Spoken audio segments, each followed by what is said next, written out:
Podali smo se v mariborsko poslovno noto AMZS, saj nas je zanimalo, zakaj je za vožnjo v nizkih temperaturah zimska pnevmatika boljša od letne.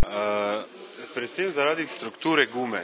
Zimska pnevmatika ostane mehka tudi pri nižji temperaturi, se pravi pod 7 ali 5 stopinjami je operjem dober. Pomembno je, da v teh zimskih razmerah, ko je na cesti se pojavlja sneg in brozga, pnevmatika dobro izpotriva sneg in brozgo svoje tekalne površine.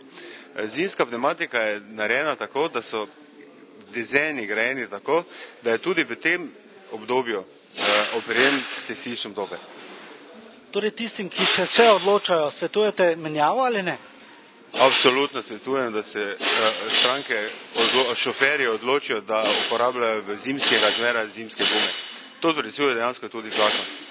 Obiskali smo tudi vulkanizersko delavnico, kjer smo se pozanimali, ali so gneče pred 15. novembrom dokaz, da so vozniki vendarle spoznali, da je v zimskih razmerah boljša zimska pnevmatika.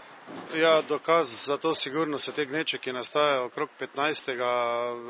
da vozniki pač so bolj postali zavestni za razmere, ki lahko prihajajo po zimi. Seveda pa vsi čakajo zopet na zadnji moment, kar pa zopet ni v redu za nas serviserje.